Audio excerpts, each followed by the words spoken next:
Hello, my name is Maria de Los Angeles Mendoza Gonzalez. I work at the UNICACH, University of Science and Arts of Chiapas. I work there for 20 years now.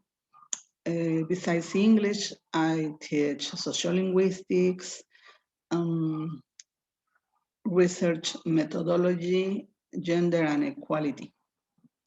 Okay, today I'm going to talk about very important elements of the phonetics and phonology. Then let me present my information, please.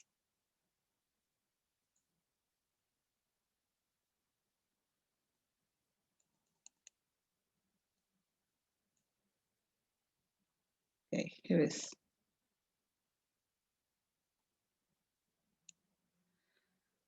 Okay, this is the material some of the material we learn and study in this subject matter. Then phonetics and phonology can be generally described as the study of speech sounds. Phonology is about the relationships between sounds and combinations, includes the description of the system and patterns of speech sounds. And phonetic is how speech sounds are produced.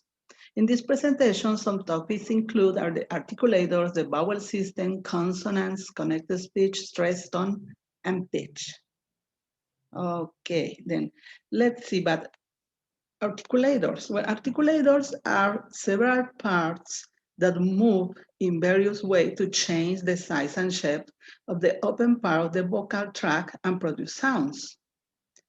Then this is all the elements we have, the parts of our body we have, and we can use to make sounds, to produce sounds. Then the sounds, when we speak, are the results of muscles contracting. The muscle of the chest produces the flow, and the air moves out through the larynx up into the vocal tract. Okay, we can see here some. Okay, this is the parts of the body. Okay, then what is the larynx? The larynx consists of cartilage, which forms a type of box inside of which are the vocal folds. The folds can move together or move apart, and depending on where the folds are on the open-close continuum, can produce an immense range of sounds. Okay, then the volume and pitch are determined by the larynx.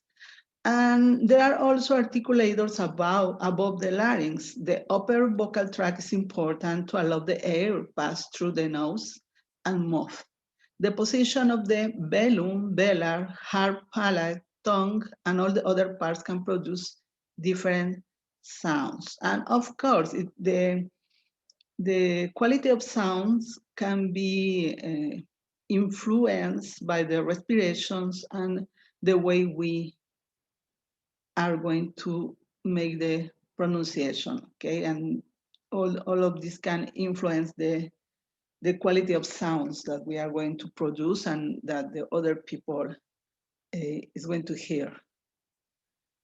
Here we have a mind map about the vowel system, but okay, vowels.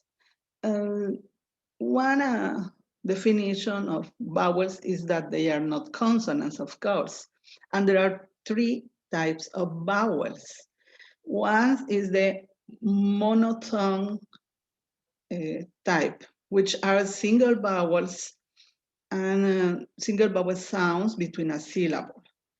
Diphthongs, it means that there are two vowel sounds combined between a syllable, and there are also the triphthongs, which are three vowel sounds combined with a syllable. Also, we have the cardinal vowels.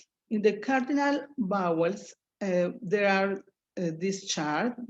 We can find this chart, which is the primary cardinal vowels. And there are 8 cardinal vowels and are a set of reference vowels used to describe the sounds of language.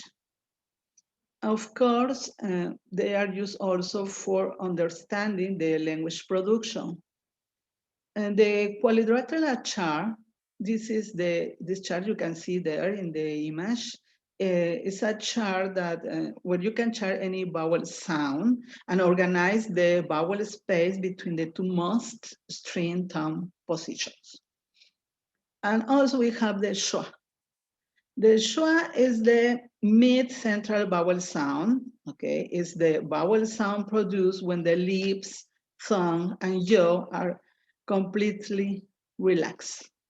And of course, all of these words that we can produce, and they have a different pronunciation if we produce it or we pronounce uh, isolated or during a flow speech, because when we speak very fast according to the speech, we're going to have some linking sounds, and then the pronunciations is not going to be the same that when it's single.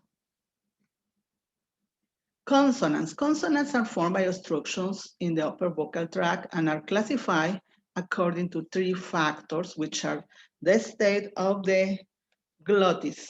Okay, it means if there is vibration or no, which is a voice or voiceless, the place of articulation, which refers to where the sound is produced, and the manner of articulation or how the sound is produced.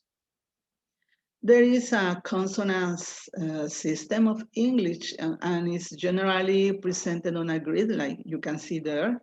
And it shows how they are classifying categories, for example, according to the type of closure, at the point of articulation, consonants, and all these sounds can be classified in plosive, fricatives, nasal, lateral, R sound, and glide. And all these are according also to the place of articulation and can be labial, dental, alveolar, palatal, and velar.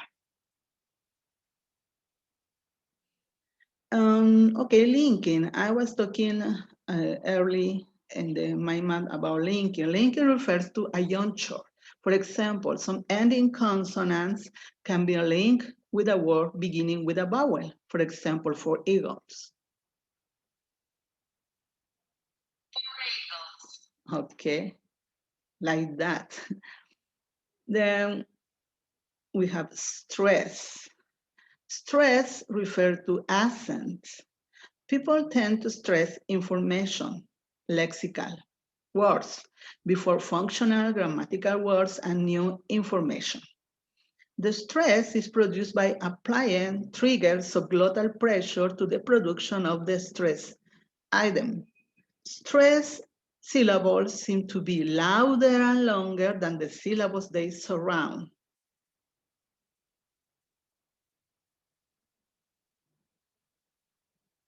Pronunciation can be sometimes difficult because of the different elements involved in the process.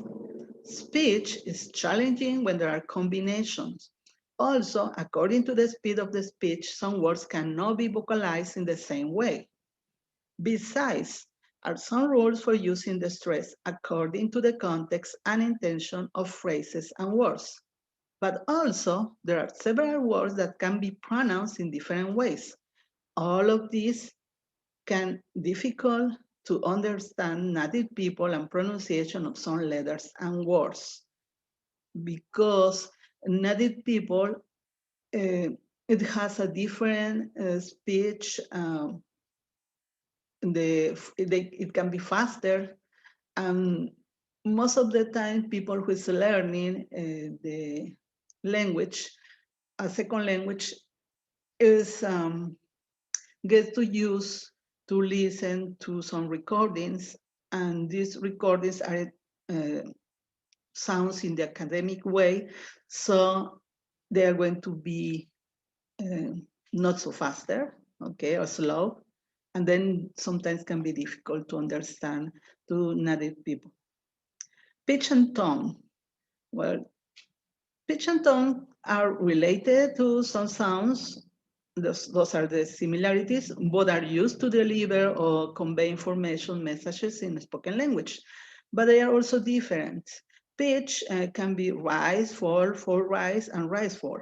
Pitch is related to the degree of highness or loudness of a tone. Pitch is not used to distinguish lexical or grammatical meaning. While tone is related to the pitch, quality, and strength. It's used to distinguish lexical or grammatical meaning, and it refers to a musical or vocal sound related to its pitch, quality, and strength. In conclusion, acquisition of pronunciation is difficult because some sounds can be similar at a basic level. Students can be confused and feel insecure or anxious because they feel pressure when speaking. To teach pronunciation can be easier if the teacher uses some games and gives feedbacks in groups and not individually.